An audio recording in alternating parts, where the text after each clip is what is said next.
Vous êtes branchés sur la fréquence 9/3/4. Le podcast Harry Potter, chapitre par chapitre. Bonjour à tous et bienvenue dans ce nouvel épisode de fréquence 9/3/4. Je suis Marina. Et je suis Jérémy. Alors après leurs aventures dans la forêt interdite, Harry, Ron et Hermione connaissent désormais le danger qui les menace. Le véritable voleur de la pierre philosophale n'est autre que Voldemort lui-même. Et en plus de ça, il cherche à revenir à la vie. Même s'ils pensent toujours que Rogue est derrière tout ça, ils avaient donc raison de se méfier des mystères qui entourent Poudlard. Mais qui dit Poudlard dit aussi Dumbledore, et que pourrait-il leur arriver tant que Dumbledore est là pour les protéger ? Et surtout, tant qu'Hagrid ne révèle pas le secret de Touffu. À moins que, par mégarde, le secret fuite. Et que Dumbledore s'éloigne de Poudlard ? Ouais, donc vous l'aurez compris, les choses risquent de s'accélérer pour nos héros et c'est une aventure encore plus périlleuse qui les attend.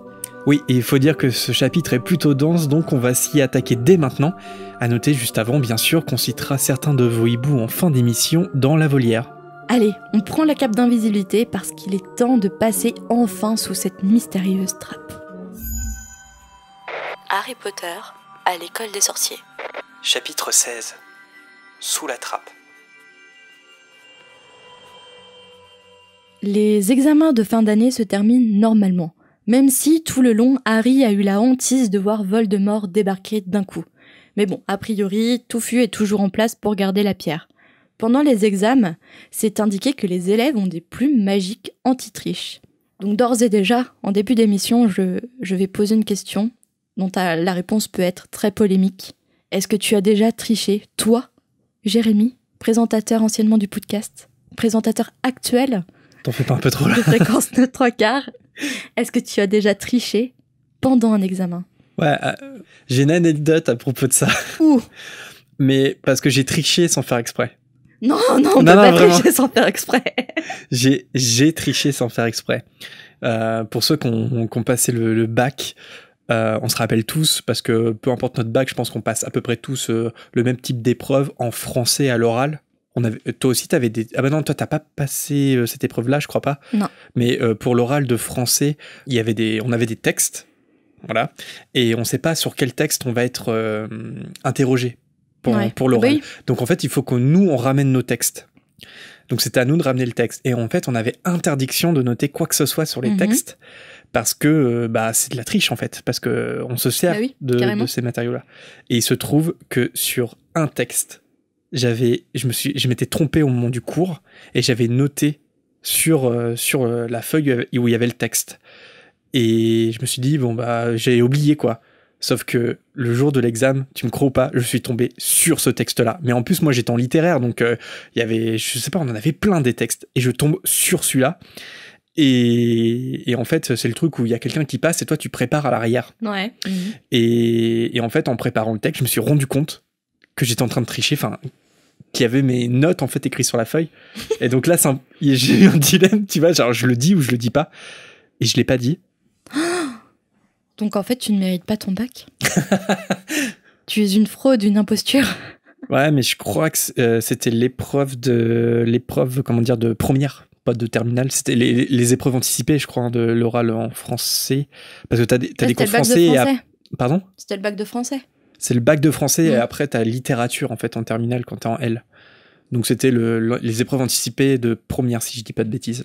Mais voilà, c'est plus une timidité de je fais quoi en fait, et du coup j'ai décidé de rien dire et c'est là ma faute, tu vois. J'aurais dû dire je suis tout à fait honnête, en fait le texte que vous avez choisi, j'ai écrit dessus, je viens de m'en rendre compte, bon voilà. Et toi, t'as déjà triché ou pas ? De mémoire, non. Ouais. Non, franchement, j'ai vraiment pas de souvenir d'avoir triché. T'as jamais fait l'anti-sèche dans la trousse ou... Oh non, j'avais trop peur pour ça. Non, puis j'ai jamais pensé... Non, j'ai toujours trouvé que c'était tellement un travail fastidieux de tout reprendre tes cours sur une petite anti-sèche et ensuite de t'imposer un stress énorme pour tricher de peur de te faire prendre pendant les examens officiels que finalement, est-ce que ça en vaut vraiment le coup, tu vois ? Mais en vrai, c'est un art de tricher. Hein. Bah ouais, puis je pense un peu une perte de temps. J'ai travaillé un peu en tant que surveillant pour des lycéens et des étudiants.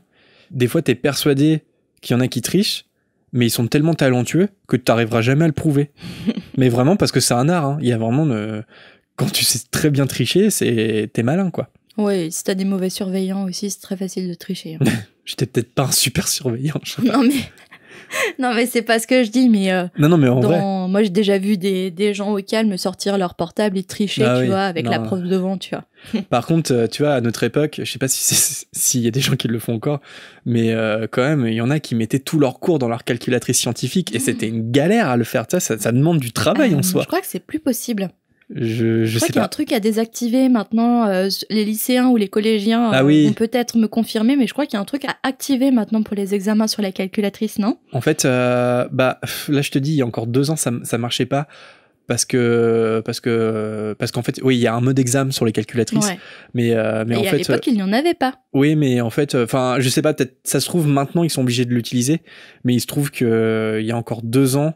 Ils avaient imposé à tout le monde d'en avoir et en fait finalement pour les épreuves c'était trop compliqué à mettre en place, donc ils avaient retardé le truc. Bon. Donc là je sais pas où ça en est, mais effectivement peut-être qu'avec ce mode examen tu peux plus parce que t'as pas accès à la mémoire en fait à l'intérieur de la calculatrice. Il me semble que ça bloque la mémoire. Ouais, puis t'as une lumière qui clignote. Mais à vérifier, ouais, t'as une petite lumière qui s'allume, je crois, quand t'en mode Ah ouais, non mais t'inquiète, moi je connais tout ça. Alors revenons-en aux épreuves qu'ont passées nos 3 héros. Alors, les épreuves pour les premières années constituaient à faire danser un ananas ou un ananas. C'est pas une ? C'est un et tu dis un ananas, toi. Je sais pas, ananas ou ananas. C'est ananas, non ? Je sais pas. Ouais, je sais pas, je dirais ananas, moi. Mais bon. Pour l'épreuve des sortilèges, transformer une souris en tabatière pour l'épreuve de métamorphose et préparer une potion d'amnésie. Bon, on peut dire ce qu'on veut, mais au moins en 6e, nous on apprenait l'orthographe ou les langues étrangères, ce qui était plus classique. Mais ok, je veux bien que ça soit un monde magique, un monde plus original que le nôtre, mais pourquoi faire danser un ananas ou une ananas ? Un ananas. Nanana. En fait, d'habitude, en vrai, je dis ananas. Ok. Mais je crois pas que le S, ça soit parce que c'est au pluriel, tu vois, ça se dit comme ça en fait. Je sais pas. Je me trompe peut-être. Je sais pas, donc du coup, je fais les deux, tu vois, histoire de pas trop me faire lyncher par les auditeurs. Non, mais je vais dire un ananas, tu vois, pour te soutenir. Ou peut-être des ananas, un ananas, je sais pas, je sais pas. Peut-être. Mais je pense qu'il faut se projeter dans le monde des sorciers, tu vois. C'est vrai que faire danser un ananas... Alors non, ça me paraît trop bizarre, j'ai l'impression de dire nanana, tu vois. Le fait de dire ananas fait loucher Jérémy. C'était magnifique. Non, mais tout ça pour dire que effectivement, les épreuves, elles sont un peu stupides en soi, mais c'est parce que effectivement, ça sert à rien. Quoique la potion d'amnésie, c'est quand même un truc hyper criminel, tu vois. Ah, mais faire danser un peu un ananas... Ça permet un peu de détendre l'atmosphère aussi, c'est un truc cool à faire, tu te détends un peu en le faisant et... Ouais, mais c'est du temps passé à apprendre quelque chose de complètement inutile alors que tu pourras apprendre... Je sais pas, mais pour animer un dîner entre amis, ça peut être très sympathique. Non, mais je pense qu'il faut, tu vois, de savoir faire danser un objet, ça peut... En fait, si tu sais faire ça, c'est que tu sais faire plein d'autres choses avec la magie. Donc, tu vois, il faut se projeter. Ça peut avoir des déclinaisons utiles et pratiques dans la vie de tous les jours, mais il se trouve que les épreuves sont un peu bizarres, quoi. Depuis l'aventure dans la forêt interdite, la cicatrice d'Harry est hyper douloureuse et il fait souvent des cauchemars. Et pour le coup, Harry il se sent un peu seul, parce que Ron et Hermione, eux, ils sont beaucoup moins anxieux que lui. Leur dernier examen est celui d'histoire de la magie. Après être libéré, le trio en profite pour faire une petite balade dans le parc ensoleillé, pendant qu'Hermione passe en revue toutes les questions du devoir. Après tes examens, tu faisais ça, toi, passer en revue toute l'interro et en débattre avec tes potes ? Non, je détestais ça. Moi, quand je sortais, il fallait plus en parler, quoi. Je suis un peu comme Ron. Et tes potes n'en parlaient pas ? Bah, toi, t'es le genre à partir, à rentrer directement chez toi après l'examen parce que tu voulais rien entendre. Ouais, mais des fois, tu peux pas parce que tu rentres pas chez toi. Mais comment dire, non, enfin, en fait, ça me stressait parce qu'à chaque fois que j'entendais des discussions comme ça, je me rendais compte à quel point j'avais tout faux, tu vois. Il y avait toujours la tête de classe qui disait ah, cette question-là, ouais, j'ai mis ça, et toi tu dis putain, j'ai pas mis ça, du coup je vais avoir 0. Et quand tout le monde a mis ça et pas toi. Ouais. Et en plus, c'est faux parce que franchement, il faut pas toujours suivre la tête de classe, hein. Parce que en fait, en suivant tout le temps la tête de classe, en se disant oh, si elle a mis ça, c'est que c'est faux pour moi, si j'ai pas mis pareil, c'est faux, hein. Les têtes de classe, elles peuvent perdre tous leurs moyens pendant les examens et toi avoir la bonne réponse. Tu vois, c'est un peu se dévaloriser face à la tête de classe de penser comme ça. Ouais, complètement. Mais bon, enfin, dans tous les cas, ça me stressait, tu vois, d'entendre... Non, moi, j'avais des potes qui adoraient en débattre et tout. Donc, du coup, à chaque fois, c'est non, je rentre chez moi et tout, je vous écoute pas. Mais finalement, je restais 1 heure à en parler, à me stresser et à revoir toutes les questions.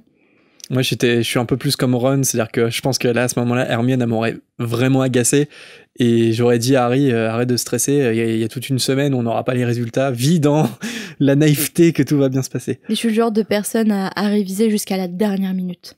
Ah, t'étais assise dans le couloir avec tout ton classeur. Par terre, avec tous les cours étalés, tout ça.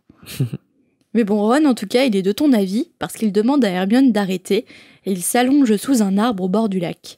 Il dit aussi à Harry de se détendre, car ils ont toute une semaine avant les résultats, donc il n'y a aucune raison de s'inquiéter. Mais Harry leur explique que sa mauvaise humeur, elle est pas due aux examens, mais au fait que sa cicatrice lui fasse mal.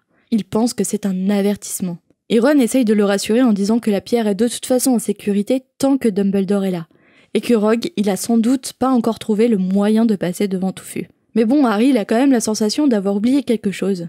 Mais Hermione lui dit que c'est sûrement à cause des examens comme elle, mais il sait que ça n'a rien à voir. Et soudain, ça lui vient. Harry se lève d'un bond et il dit aux 2 autres qu'il faut aller voir Hagrid immédiatement. Sur le chemin, Harry leur demande s'ils trouvent pas bizarre que Hagrid ait trouvé un œuf de dragon aussi facilement. Mais Ron et Hermione ne comprennent toujours pas où il veut en venir. Quand il arrive, Hagrid est assis devant sa cabane et il est en train de travailler. En les voyant, il leur propose de boire un petit coup. Mais Harry... Viens boire un petit cognac, Harry. Viens boire un petit coup à la maison. Il propose du whisky pur feu aux premières années, toutes les premières années qu'il voit. Bah, venez. Je veux la goutte. Il demande à Hagrid s'il se souvient à quoi ressemblait le voyageur qui lui a donné Norbert. Hagrid réfléchit, et quand il y repense, il lui fait penser un peu au présentateur de The Voice sur TF1 le vendredi soir. Tu vas re-imiter Nikos Aliagas dans Fréquence 9 3/4. Je sais pas si les auditeurs sont prêts là. Attends, j'ai pas compris pourquoi tu parles de lui en fait. Je sais pas. Ça m'a fait penser au voyageur grec. Ah oui, bah oui, c'est pour ça à la base. Oui, on a une théorie pour ceux qui mettraient pas les bons wagons dans le bon sens. qui comprendraient pas mon raisonnement. C'est qu'on a une théorie, c'est que l'ami grec que Hagrid a rencontré à la tête de sanglier et qui lui a donné l'œuf de dragon, c'est Nikos Aliagas. Voilà, c'est une théorie comme une autre. Mon petit loup, tu veux un œuf de dragon? Bonjour mes petits loups. Ouais, je crois qu'il ressemblait au présentateur de The Voice. Ah là là. Bref, revenons-en à la vraie histoire. Hagrid, il réfléchit et il répond que non parce que la personne avait une capuche sur la tête. Je repense tellement à Nikos sous cette capuche. Ron et Hermione, ils commencent à comprendre le raisonnement d'Harry. Enfin! Mais Hagrid, il ajoute que c'est pas étonnant parce qu'il y a un tas de gens bizarres à la tête de sanglier. Harry lui demande de quoi ils ont parlé. Hagrid a raconté à un inconnu son métier à Poudlard.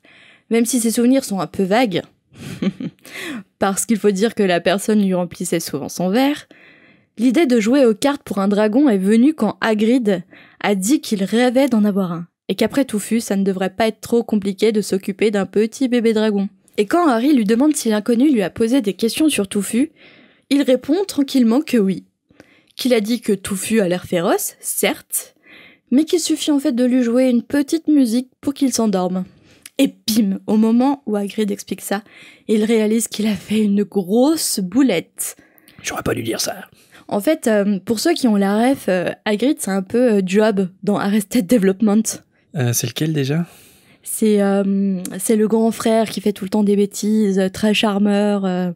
Tu sais, avec le segway. Ah oui, le magicien. J'ai fait une énorme bêtise.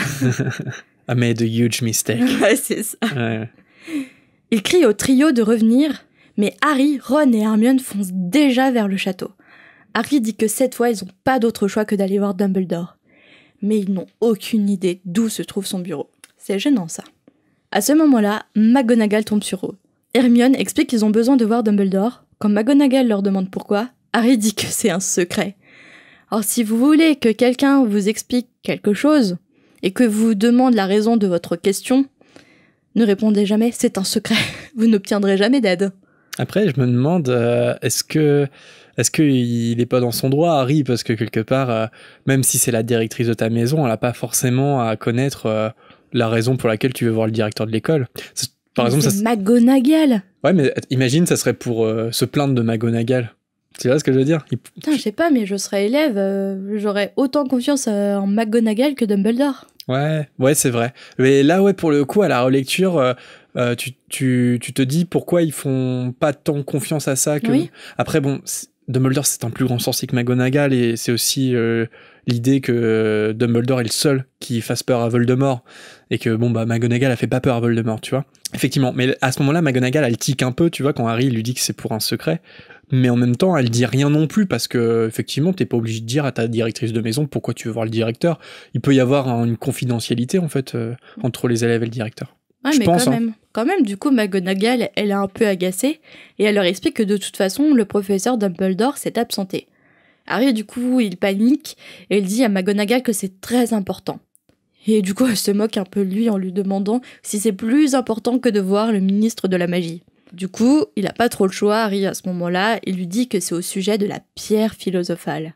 Évidemment, pour McGonagall, c'est un choc, elle fait tomber la pile de livres qu'elle tenait, et elle leur demande comment ils peuvent bien être au courant de ça. Parce que ce sont des petites fouinasses de première année. Et parce que le garde-chasse ne tient pas très bien l'alcool. Si je puis me permettre. Harry esquive la question et lui dit que quelqu'un va essayer de la voler. En reprenant un peu ses esprits, McGonagall lui explique que c'est impossible car elle est très bien gardée et elle leur ordonne de sortir profiter un peu du soleil. Alors évidemment, le trio, il est dépité. Harry, il dit aux deux autres que c'est Rogue qui a éloigné Dumbledore, encore Rogue, et qu'il va essayer de voler la pierre ce soir. Hermione, elle étouffe un cri et en se retournant, Harry et Ron découvrent derrière eux Rogue. Il leur demande de sa voix doucereuse ce qu'ils font là. Personne ne sait quoi dire. Alors Rogue leur demande de faire attention, parce qu'on dirait, je cite, qu'ils préparent un mauvais coup. Avant de repartir vers la salle des profs, il menace Harry de le renvoyer du collège s'il le surprend à se promener la nuit. Comme ça, gratuitement, juste pour le plaisir. Plaisir d'offrir. Une fois que Rogue s'est éloigné, Harry établit un plan. Hermione va surveiller Rogue devant la salle des profs, pendant qu'Harry et Ron surveillent le couloir du 3e étage. Mais le plan, c'est un échec total, parce que McGonagall est furieuse d'apercevoir Harry et Ron devant le couloir du 3e étage. Et elle les menace d'enlever encore plus de points à Gryffondor s'ils restent dans le coin. Et du côté d'Hermione, c'est aussi un échec, parce qu'en tombant sur Rogue, elle n'a pas trouvé d'excuses valables et elle s'est retrouvée à parler à Flitwick. Harry, il est dépité. Après un silence, il dit aux deux autres qu'il va essayer d'aller chercher la pierre ce soir. Ron et Hermione lui disent qu'il est fou et qu'il va se faire renvoyer. Surtout tuer, peut-être, non? Au pire, expulsé. Il dit que ça n'a aucune importance parce que si jamais Voldemort revient, tout va s'écrouler. Tout leur petit confort à Poudlard, le confort dans leur famille, c'est un danger mortel. Et d'ailleurs, il leur rappelle que c'est Voldemort qui a tué ses parents, donc rien ne pourra l'empêcher de passer sous la trappe. Et finalement, Hermione dit qu'il a raison. Et Ron demande à Harry si sa cape peut les couvrir tous les trois. Harry, il est un peu surpris, mais tous les deux lui expliquent qu'il est hors de question qu'il y aille tout seul. Alors il faut rappeler que c'est quand même Dumbledore qui a redonné anonymement la cape à Harry, avec le mot « au cas où ». Donc c'est quand même un peu une énorme incitation au danger quand même de la part de Dumbledore. Bah c'est vrai qu'on n'en a pas parlé parce que c'était à la fin de chapitre. Mais pourquoi au cas où? Encore qu'il lui redonne, d'accord, parce que c'est l'ancienne cape de son père, tout ça, mais le petit mot au cas où, c'est genre vraiment au cas où tu veux faire quelque chose de complètement dangereux, je te la donne, quoi. Parce que Harry, c'est le pion de Dumbledore. Ouais, mais là quand même on parle d'un enfant de 11 ans, quoi. Ah mais depuis... Est-ce qu'il a pas des plans pour Harry depuis sa naissance, limite? Ouais, bah... C'est à se demander, hein. Ouais, complètement. Le soir, après le dîner, Harry, Ron et Hermione attendent discrètement que la salle commune se vide. C'est assez simple pour eux de ne pas se faire remarquer car tout le monde leur en veut toujours pour les 150 points de perdus. Pendant ce temps-là, Hermione lit frénétiquement un livre pour apprendre un maximum de sortilèges. Hermione, je pense que c'est le genre de maman quand elle est enceinte, elle lit tous les livres possibles et inimaginables pour éduquer son futur bébé. C'est sûr. Ouais. Être une maman 10 leçons. Quand tout le monde est parti se coucher, Harry va chercher rapidement sa cape d'invisibilité et prend la flûte que Hagrid lui a offerte à Noël. La fameuse flûte à bec, elle revient toujours décidément. C'est un scandale quand même qu'à Poudlard, ils aient la flûte à bec et que ça n'existe plus dans les collèges moldus. Ouais, je vais faire une pétition pour le retour de la flûte à bec. Ouais. Au moment où le trio s'apprête à sortir de la salle commune, une voix leur demande ce qu'ils font. C'est Neville qui apparaît de derrière un fauteuil, avec Trevor dans les mains, qui s'était encore et toujours échappé.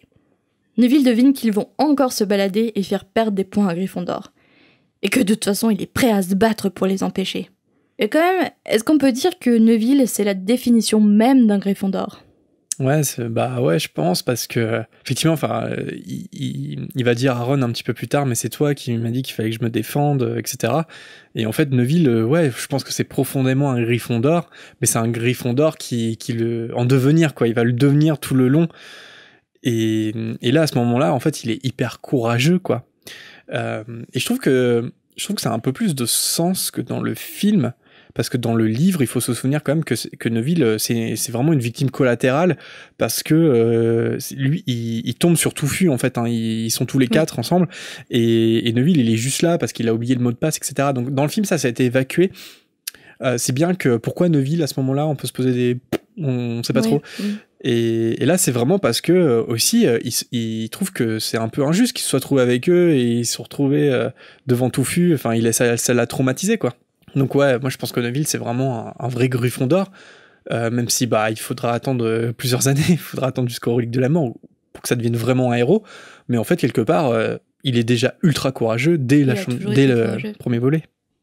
Et d'ailleurs, il s'énerve quand Ron le traite d'idiot.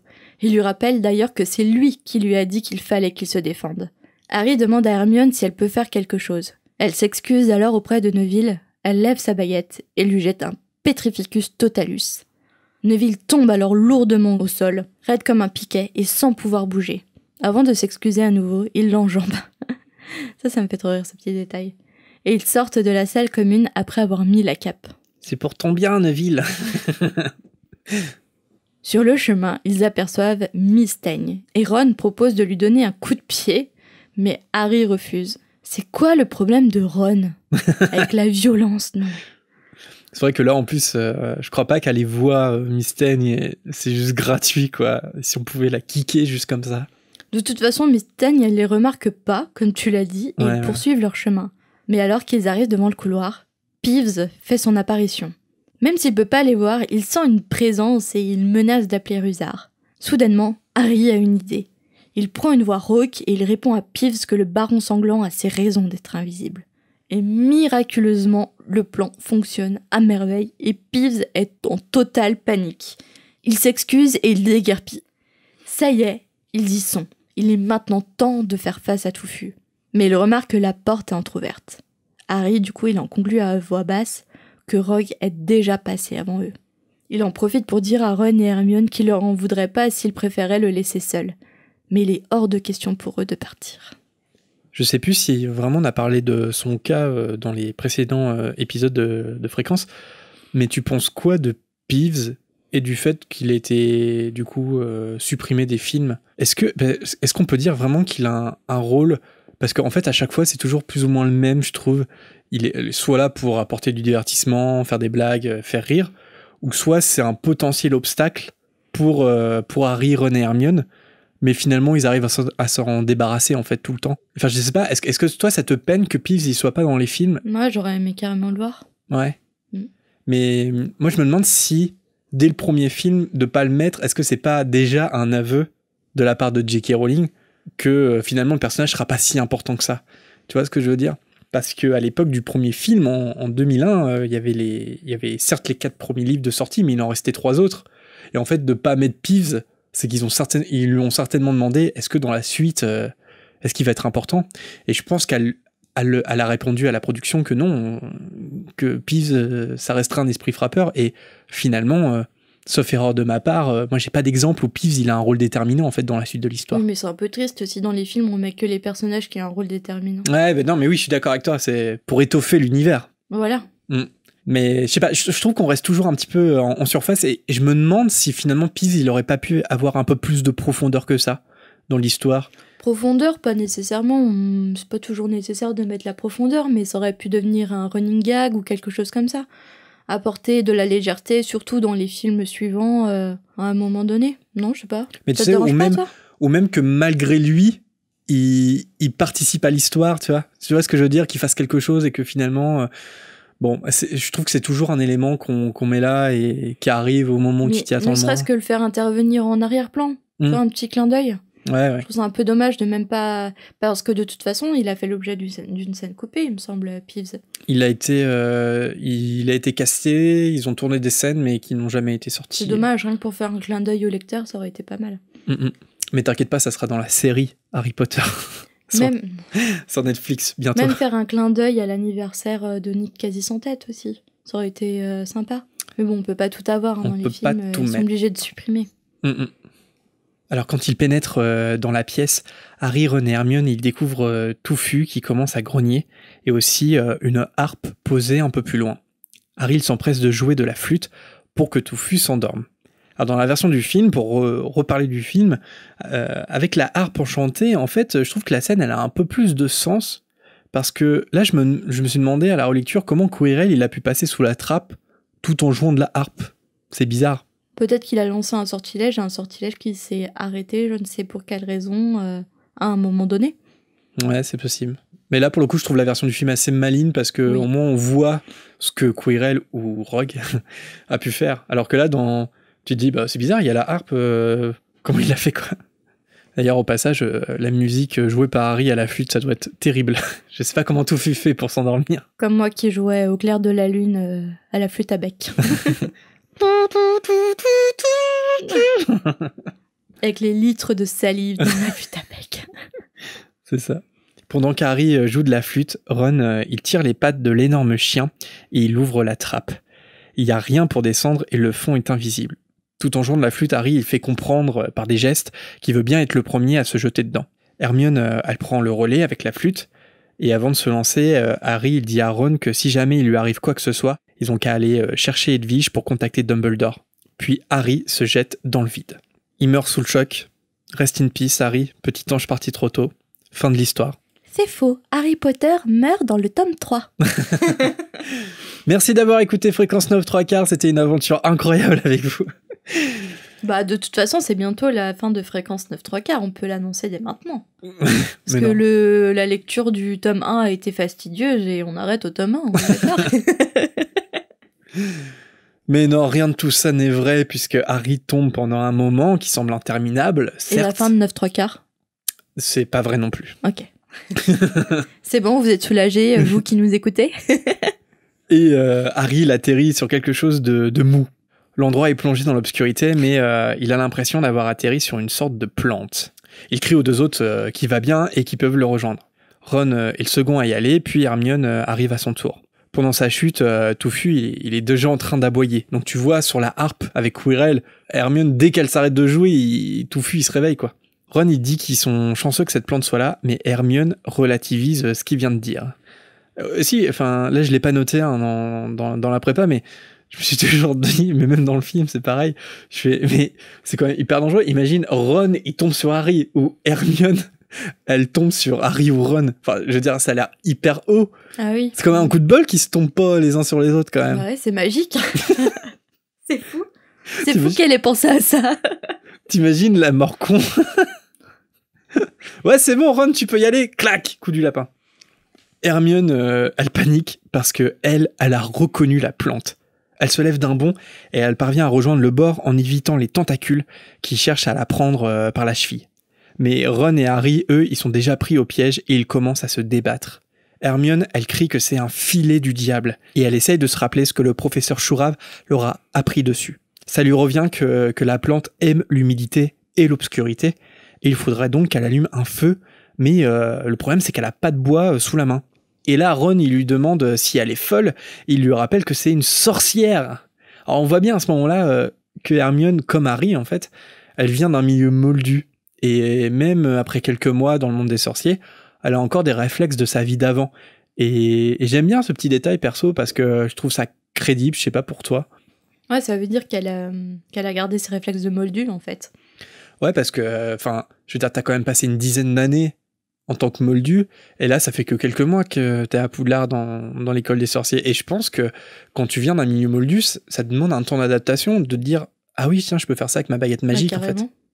Hermione, elle prend donc sa baguette, et elle invoque ces fameuses flammes bleues. Quelques instants plus tard, Harry et Ron sont enfin libérés de la plante, ils poursuivent leur chemin, et la galerie souterraine rappelle à Harry celle de Gringotts. Attends, si je me trompe pas, dans le film, il suffit de se détendre et les filets du diable les libèrent. Ouais, c'est ça. Dans le livre, c'est différent en fait. Si tu te détends, la plante, a priori, elle te tue quand même en fait. Par contre, là, du coup, je vois pas pourquoi ils ont changé ce détail du livre pour l'adaptation en film. Ouais, c'est vrai. Après, c'est peut-être pour la vanne de Ron, qui est plutôt bien sentie, de dire heureusement qu'on n'a pas paniqué. Elle est plutôt drôle cette vanne dans le film. Ouais. Au bout d'un moment, ils entendent des bruits d'ailes. Ils entrent alors dans une salle éclairée avec un haut plafond. Partout dans la salle, il y a des petits oiseaux qui volent. Et de l'autre côté de la salle se trouve une immense porte en bois. Harry, il traverse la pièce en courant pour rejoindre la porte, de peur que les oiseaux l'attaquent. Mais il se passe rien.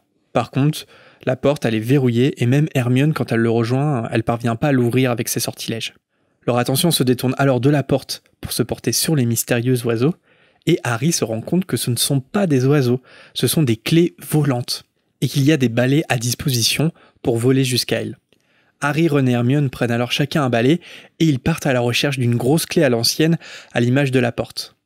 Harry, qui est le plus expérimenté en vol, est le premier à repérer la bonne clé grâce à son aile tordue. Tu peux donner une anecdote de jeu Switch, ou de jeu Lego? Ouais.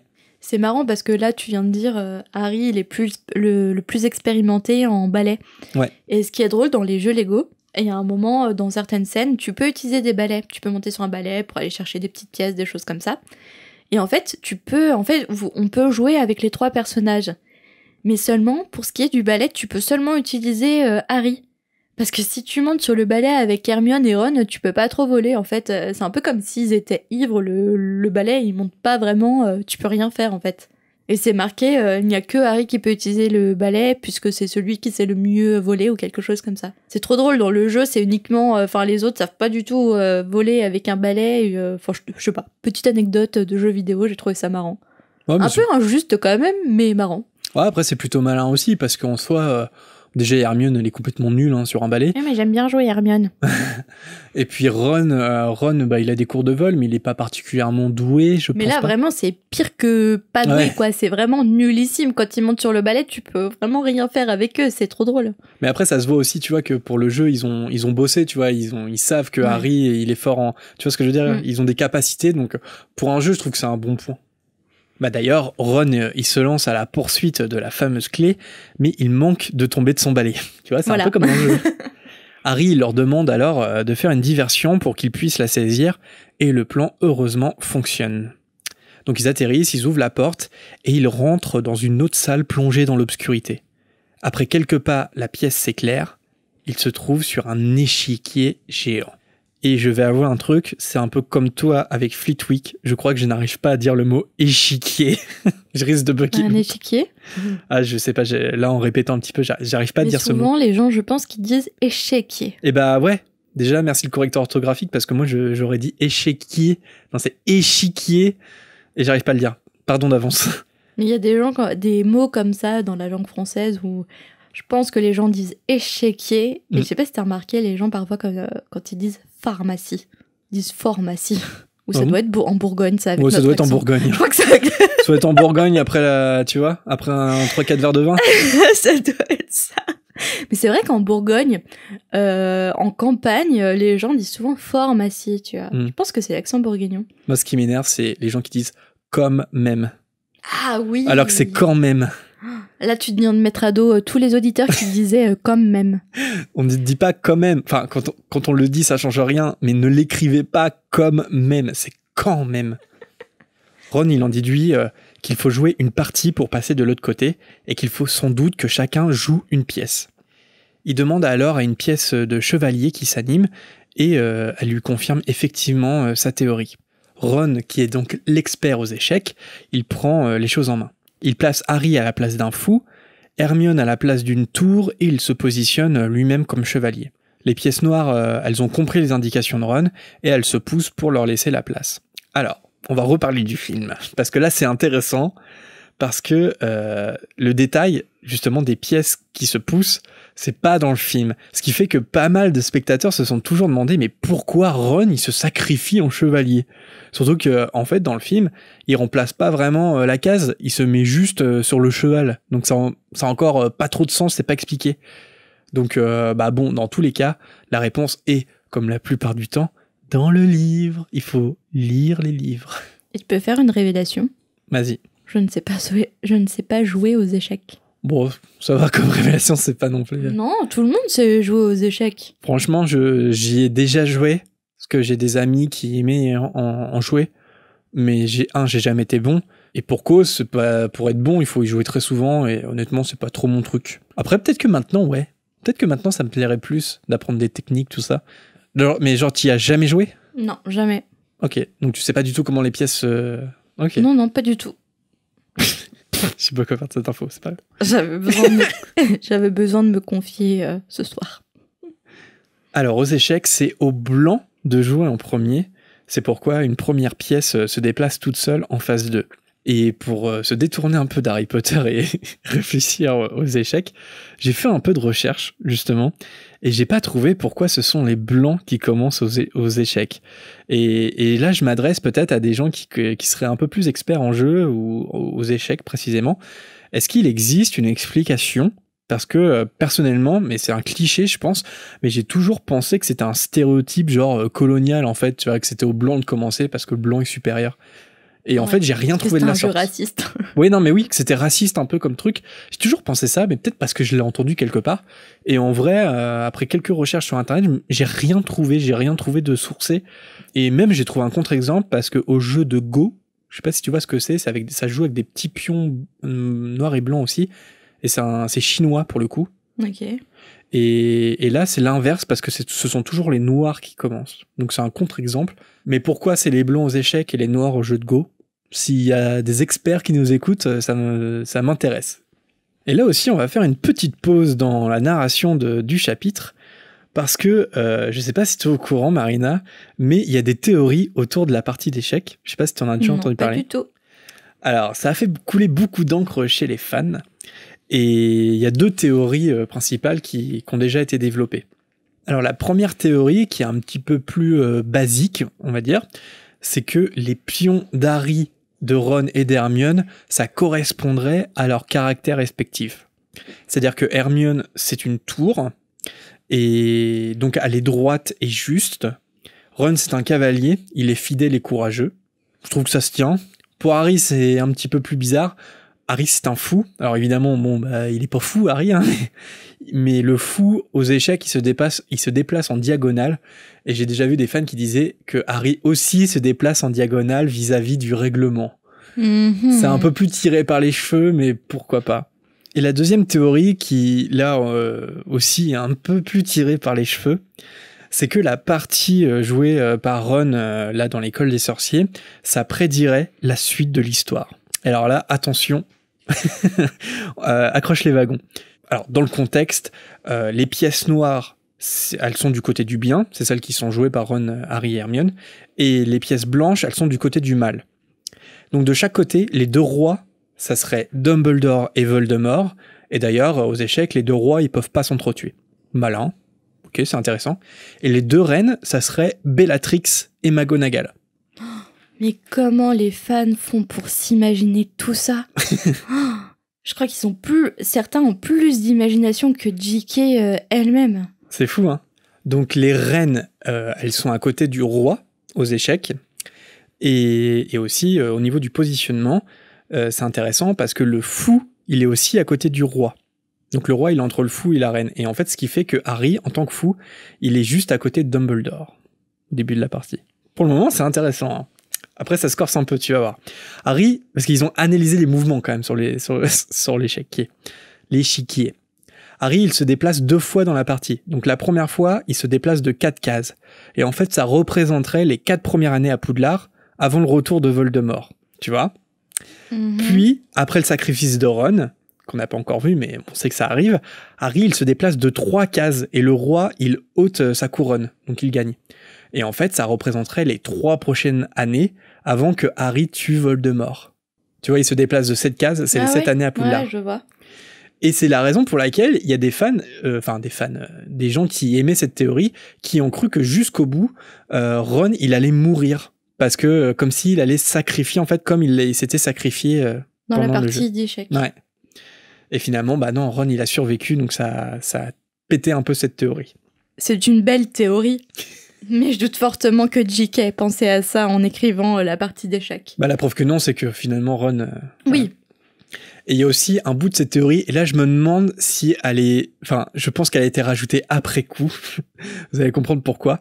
Parce qu'on pourrait aussi assimiler Sirius au deuxième cavalier. Donc le premier cavalier, il est joué par Ron. Et donc Sirius, ça serait le deuxième. Et pourquoi ? Parce que, bah, en fait, c'est la première perte. C'est-à-dire que la première pièce perdue par Ron, c'est un chevalier, donc l'autre que lui-même. Et c'est la reine qui le tue. Et rappelez-vous, la reine du côté des Blancs, c'est Bellatrix Lestrange. Donc, autrement dit, Bellatrix tue Sirius.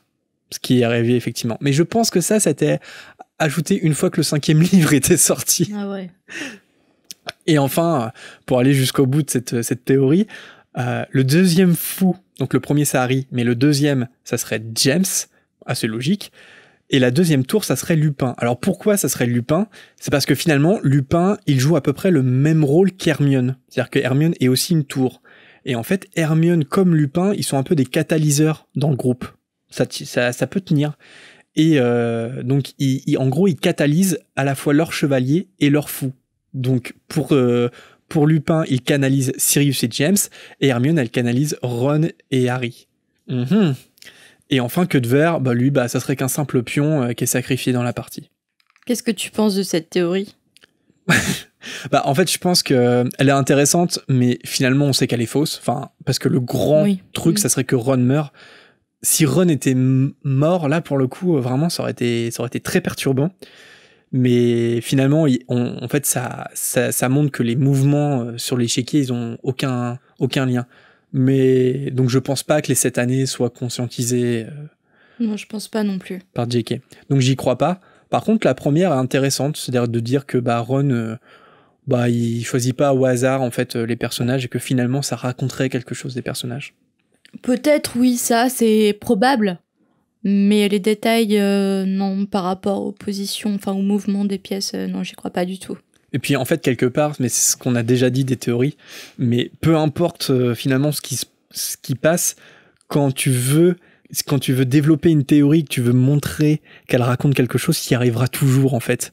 Et je suis sûr que même si Harry se déplaçait pas de cette case ou quoi, comme c'est un jeu d'échecs et que c'est une métaphore récurrente, je pense qu'on pourrait on pourrait quand même prédire le futur avec une autre partie d'échecs. C'est un peu le système des complotistes.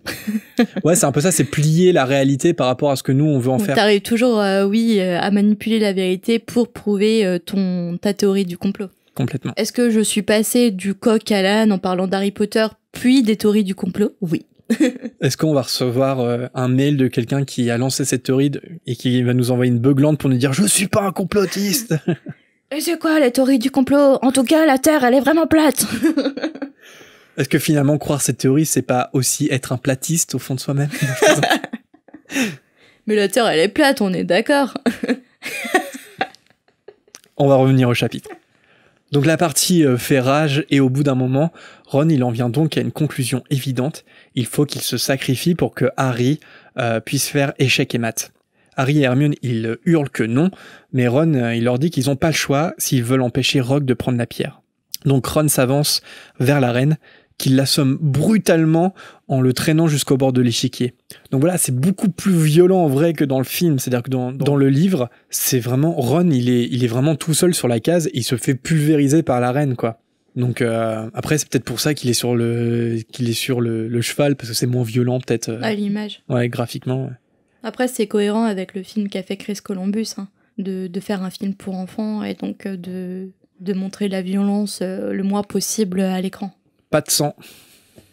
Hermione, elle pousse un cri, mais heureusement, elle bouge pas de sa case. Harry, lui, il peut donc s'avancer de 3 cases vers la gauche. Je pense que c'est pas un hasard. Et il tremble de tout son corps. Vers la gauche, Harry serait-il socialiste ?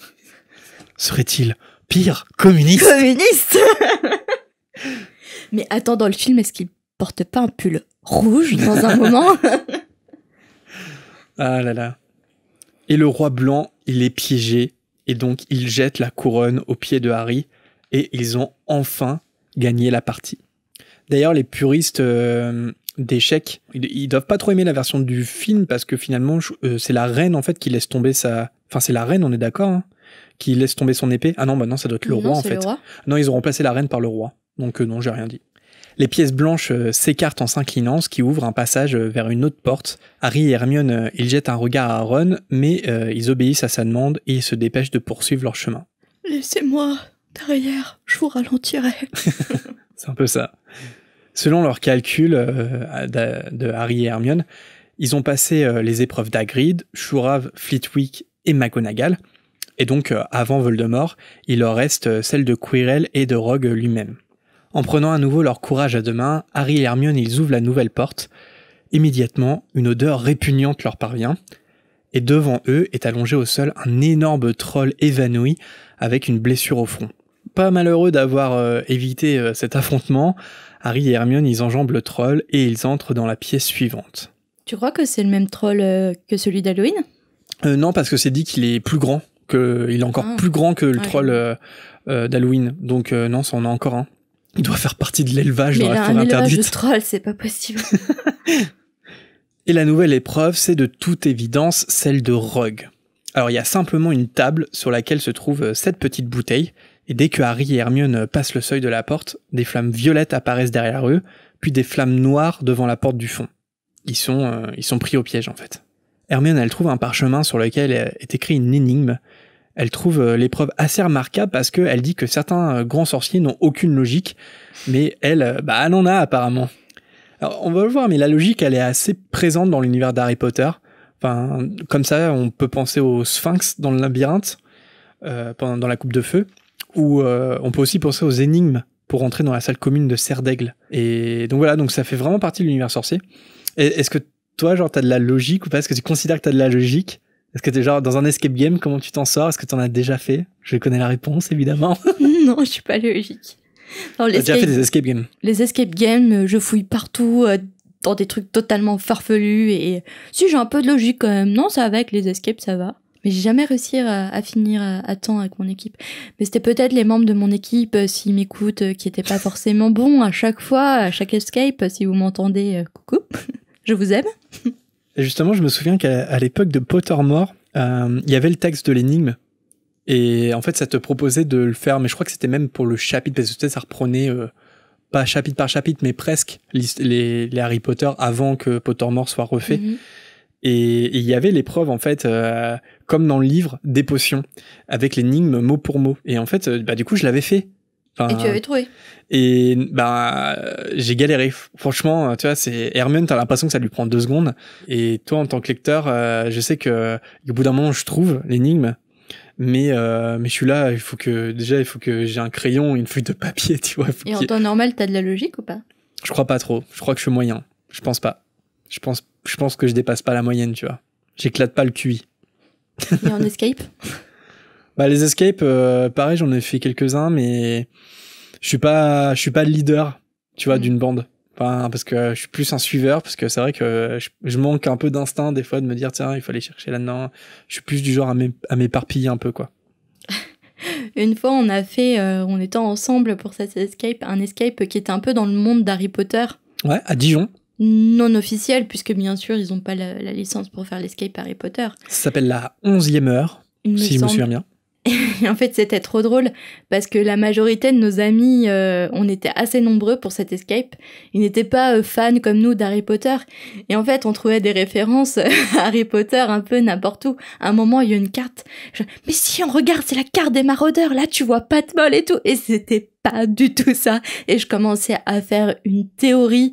Mais c'était n'importe quoi. On voyait vraiment des refs à Harry Potter partout. Alors que c'était juste dans un monde inspiré d'Harry Potter, mais il n'y avait pas beaucoup de refs à la saga.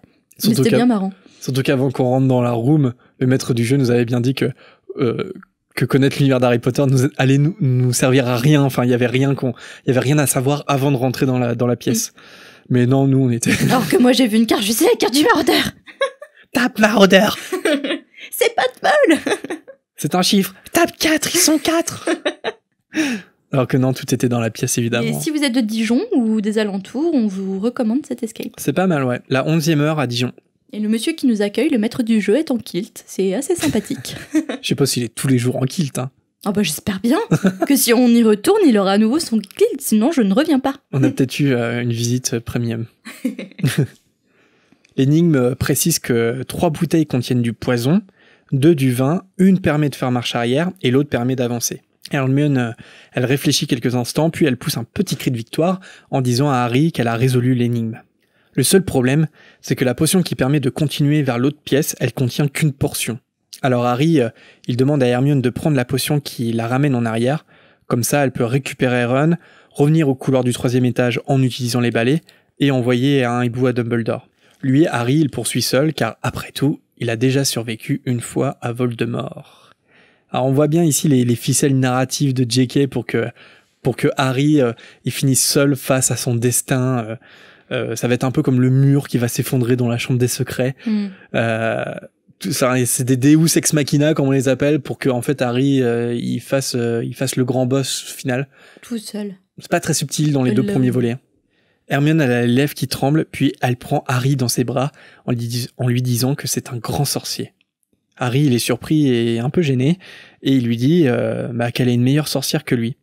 Mais Hermione, elle a cette réponse célèbre, elle lui dit qu'elle a tout appris dans les livres, et qu'il y a des choses plus importantes comme le courage ou l'amitié.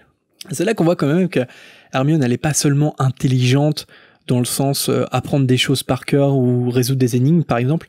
Elle a un regard, en fait, assez éclairé quand même, on peut dire, sur le monde qui l'entoure, et quelque part, je trouve qu'en faisant preuve de tout ça, est-ce qu'elle se contredit pas un peu, tu vois, parce que elle dit ouais, moi j'ai tout appris dans les livres, mais la preuve que non, parce que elle fait preuve je sais pas, je trouve que finalement c'est une plus grande sorcière que ce qu'elle le pense ouais, elle a elle-même. Tout appris dans les livres, mais elle veut surtout dire que le courage d'Harry, par exemple, d'affronter seul son ennemi, ça ne s'apprend pas dans les livres.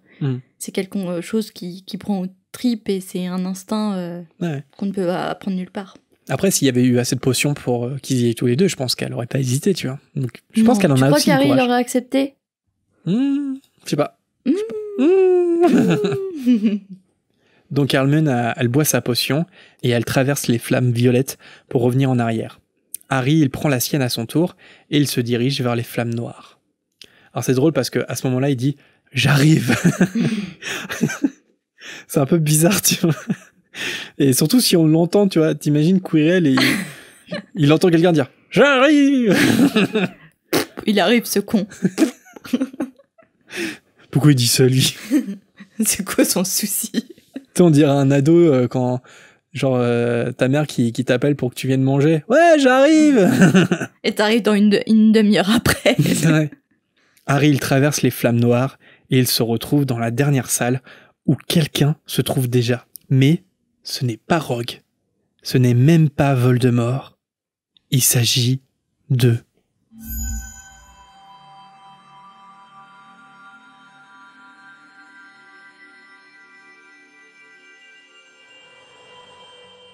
Et non, on s'arrête là pour aujourd'hui. Réponse la semaine prochaine dans le 17e et dernier chapitre de l'école des sorciers. Ça fait bizarre en fait de terminer déjà le premier. Déjà le premier, on l'a fait. Déjà un livre sur 7. We did it. Oops, I did it. T'assumes pas complètement. Non, tu vois. Ça sera pas coupé au montage. Si, ça va couper. Ah non. Et c'est notre partie préférée. On renomme le chapitre. Ta-na-na-na-na. Tu l'as préparé ou pas? Mais j'ai une petite idée. Ah ok. Tu l'as joué à l'instinct. Oui. Quel est ton renommage de chapitre, Jérémy?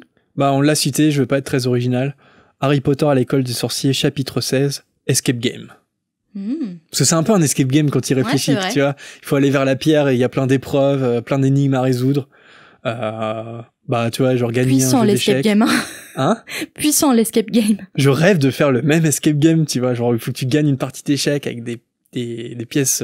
Même avec les potions où tu risques de mourir. Ouais, où tu prends un balai magique, faut voler. Attends, c'est l'escape game de malade. Et toi, Marina, ton titre de chapitre? Ah, ça y est, tu daignes me le demander? Harry Potter à l'école des sorciers, chapitre 16. Sans Hermione, Harry serait mort à la fin du tome 1. J'adore cette phrase. Je veux ce t-shirt avec cette phrase. Il y a des gens qui l'ont, il est génialissime. C'est vrai qu'il serait mort au filet du diable. Ouais. Avec Ron. Après, comme on l'a déjà dit à Fréquence 9 3/4, l'inverse est vrai aussi. Parce qu'il faut quand même rappeler que Harry et Ron, ils sauvent d'abord la vie d'Hermione. Est-ce que tu peux laisser ça aux femmes, au moins, s'il te plaît? Non, mais l'inverse est vrai aussi. Mais je suis tout à fait d'accord avec toi. En réaction, je vais me faire un t-shirt. Hermione serait morte sans Harry dans le tome 1. Et nous passons à la rubrique de la fin, la volière.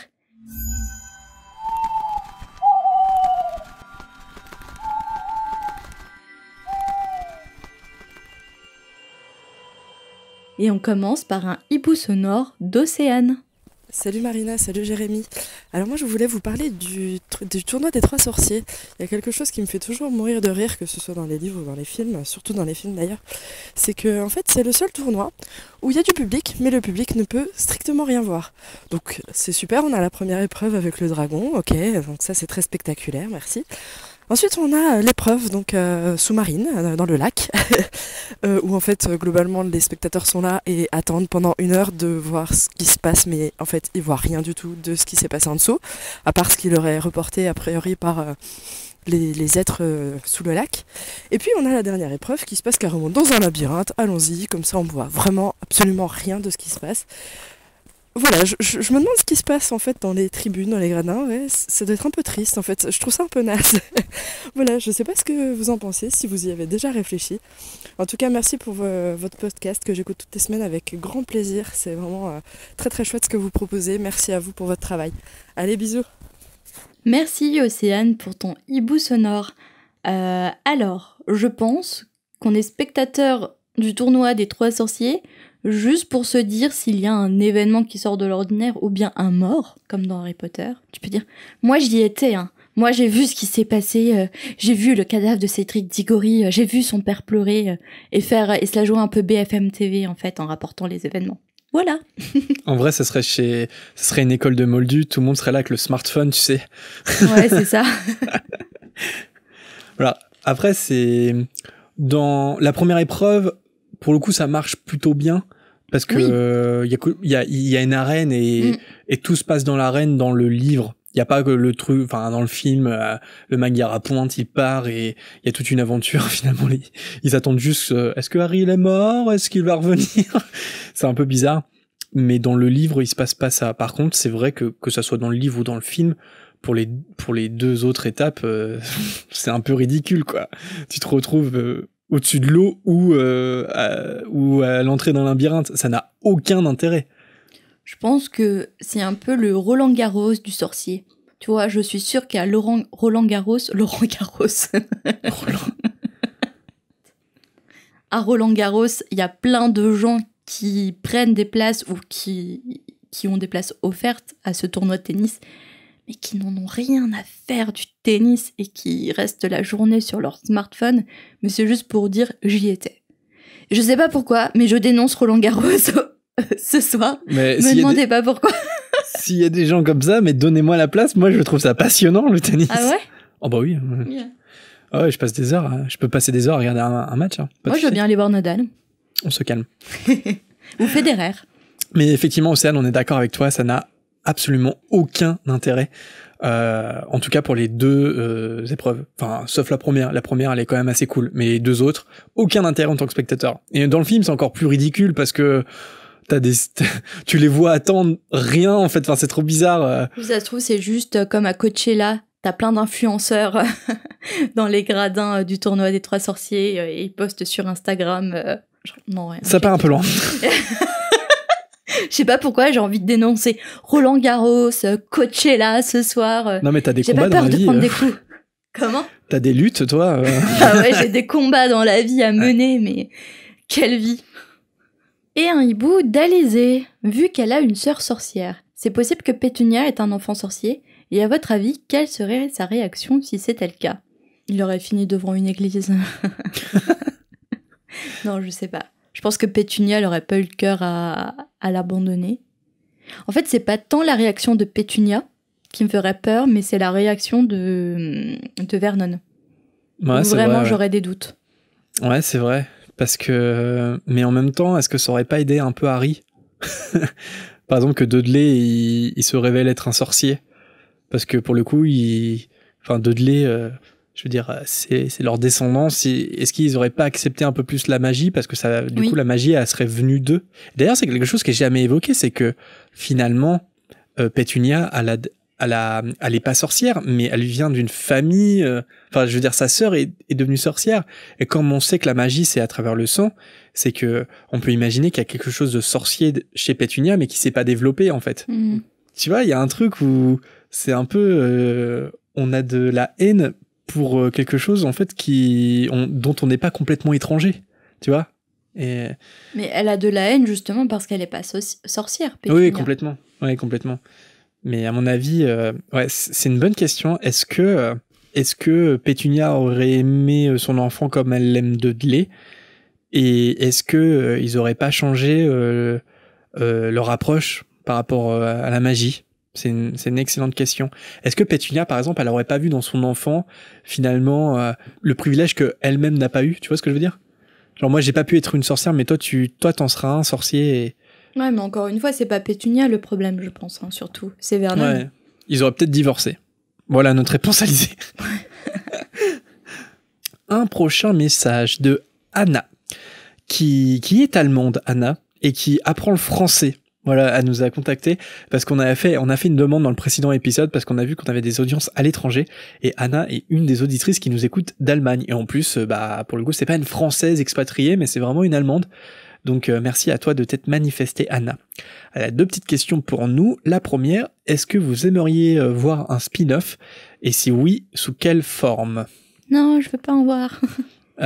Spin-off, ouais, spin-off, je sais pas. Moi, je préférerais quand même un spin-off en jeu vidéo. Le fameux jeu vidéo qui a fuité il y a quelques mois, même peut-être un an maintenant, et qui se passerait donc à Poudlard, mais bien avant, même bien avant les Animaux Fantastiques, et si bien qu'il y a quasiment aucun personnage qu'on connaîtrait. Et ça serait vraiment une base nouvelle, et puis ça serait un vrai jeu. Oui, en jeu vidéo encore, mais pas en film ou en série. Bah ouais, ou alors vraiment une super idée quoi. Mais je trouve ça compliqué de se détacher de la marque Harry Potter. Et je dis la marque vraiment parce que, par exemple, les Animaux Fantastiques, qu'on aime ou qu'on n'aime pas, ça reste quand même dans l'univers d'Harry Potter. Et pourtant, bon, j'allais dire ça n'a rien à voir. Bon, au vu des Crimes de Grindelwald, si ça a beaucoup à voir, mais finalement ça pourrait être une histoire autonome. Et pourtant ça reste la deuxième saga Harry Potter. Donc ouais, spin-off, moi je suis pas trop pour non plus, sauf dans un super jeu vidéo sur console, plus sur mobile. Moi je suis pas du tout client des jeux mobiles. Ça m'agace, enfin j'y joue et puis je m'en lasse très vite. Je voudrais un vrai jeu hyper beau, hyper visuel, très graphique, et pourquoi pas sous forme de spin-off quoi. Et la deuxième question d'Anna, quel est le meilleur professeur à votre avis? Rémus Lupin. Ouais, pareil. Lupin. Déjà, il souffre pas trop de la concurrence dans son domaine. Non. Quoique Folleuil, enfin, entre guillemets, Folleuil, est pas un mauvais prof, un peu brut, mais il est pas mauvais. Mais Lupin, ça reste le meilleur. Bah oui, carrément. Il est dans la pratique, il met... Dans la pédagogie. Il est dans la pédagogie. Ouais, c'est ça, c'est que Folleuil, il lui manque la pédagogie, en fait. Carrément. C'est trop violent. Et Lupin, il remplit toutes les cases. Et de toute façon, Folleuil, c'est pas vraiment Folleuil hein, quand il enseigne. Après, pour tous les élèves qui l'ont eu, finalement, ça change pas grand-chose. S'il est bon, c'était un bon prof qu'ils ont eu, quoi. Mais il est pas mauvais, mais ouais, il a des petits soucis. Et puis, tu vois, par exemple, je trouve que McGonagall, je pense qu'elle est trop stricte, en fait. Je pense qu'elle gagnerait à être un peu plus souple. Oh, carrément, elle me ferait trop peur, je pense. Moi, je pense qu'elle me ferait peur, ouais. Donc voilà, je pense que pour beaucoup de gens, c'est Rémus Lupin. Et d'ailleurs, c'est vraiment un truc qui me déchire le cœur quand il doit démissionner. Ah oui. Parce que... c'est une grande déception, ça. Parce que Séverus fuite le fait qu'il est loup-garou. Quel pipe. Oh, on en reparlera de Séverus Rogue, oui, messieurs, dames. Et on va se faire des ennemis. Un hibou de Laura. Je me pose une question sur Quirrell. On est d'accord que le poste de professeur de défense contre les forces du mal est maudit depuis que le poste a été refusé par Tom Jedusor. Pourtant, Quirrell enseigne bien à Poudlard depuis plusieurs années, non ? Et Laura ajoutait aussi, en réaction à notre dernier épisode, que les profs devaient parler entre eux des épreuves, et donc en fait c'était sans doute facile pour Quirrell de se préparer, mais il a eu du mal pour Touffu parce que précisément Hagrid n'est pas prof, mais garde-chasse. Alors oui, effectivement pour les précisions c'est intéressant, effectivement, parce que si les profs parlent des épreuves pour atteindre la pierre, on peut comprendre pourquoi il aurait eu un peu plus de mal à avoir l'info pour Touffu, parce que précisément Hagrid, il n'est pas dans la salle des profs, et je pense qu'en tant que prof, t'as pas forcément l'occasion de parler avec le garde-chasse. C'est un peu gros, mais effectivement, c'était peut-être important de le rappeler. Sur ta question, Laura, pourquoi la malédiction, elle fonctionne pas sur Quirrell ? Je pense que c'est peut-être à remettre en perspective avec les prophéties, parce que moi, je pense pas qu'il y ait vraiment de malédiction, en fait. Et je pense que Quirrell en est la preuve, parce qu'on sait qu'il a enseigné plusieurs années, en fait. Donc non, il n'y a pas de doute là-dessus, Laura. Quirrell, il était prof avant, hein, et il a été prof quelques années avant. Je sais Après pas exactement. Quelques années, mais t'as vu comment ça a fini ? Oui, ouais. Mais le truc il y aura pas un prof qui durera plus d'1 an. Effectivement, c'est quelque chose qui arrive pendant la saga Harry Potter, mais c'est peut-être un concours de circonstances aussi. Et ça rejoint sans doute les prophéties, parce que les prophéties ont de l'importance si tu leur en donnes, et qu'il n'y a pas de prophétie ultime en soi. Et je pense que les malédictions, c'est pareil. Est-ce que les malédictions ne sont pas provoquées, elles aussi ? C'est-à-dire que quand on dit « Ah, le poste est maudit », et finalement, est-ce que ça participe pas au fait de rendre effectivement cette malédiction vraie ? Oh mon Dieu, c'est vendredi 13 ! Ouais, voilà. Donc, on provoque des fois la malchance, et je trouve que moi j'y crois pas, je pense pas qu'il y ait de réelles malédictions, et Quirrell, on a un contre-exemple. Merci à tous pour vos messages. On a reçu pas mal d'hiboux ces derniers temps, donc malheureusement on peut pas tous vous citer, mais on sait jamais, on va peut-être le faire un peu plus tard. Merci au passage à Camille qui nous écoute en travaillant dans ses vignes et qui nous a envoyé des belles photos. Mon cœur de bourguignonne est tellement fier d'être écouté dans un vignoble. Mais aussi merci à tous ceux qui nous citent en story sur Instagram, encore une fois, et notamment ceux qui m'ont souhaité mon anniversaire depuis le dernier épisode. Vous avez été nombreux. Et d'ailleurs, je me demande bien comment ils ont fait pour savoir, parce que comment ils ont fait, je sais pas. Je sais pas, tu vois bien, avec les réseaux aujourd'hui, on peut plus rien garder de privé, c'est hallucinant. C'est pas toi qui aurais fait une story ? Non. Ah d'accord, ok. Ah non, je croyais. On espère que cet épisode vous a plu, et comme d'habitude, n'oubliez pas de nous suivre sur nos réseaux, ou encore de nous laisser un petit avis sur iTunes, Facebook ou peu importe l'application sur laquelle vous nous écoutez. On arrive déjà à la fin du premier tome, comme on a dit, puisque l'épisode de la semaine prochaine sera le dernier. Et oui, déjà, mais on se rassure, on enchaînera directement avec le 2e tome de la saga. On se retrouve donc la semaine prochaine pour le chapitre 17, L'homme aux 2 visages. D'ici là, portez-vous bien et à très vite. Bisous. À bientôt.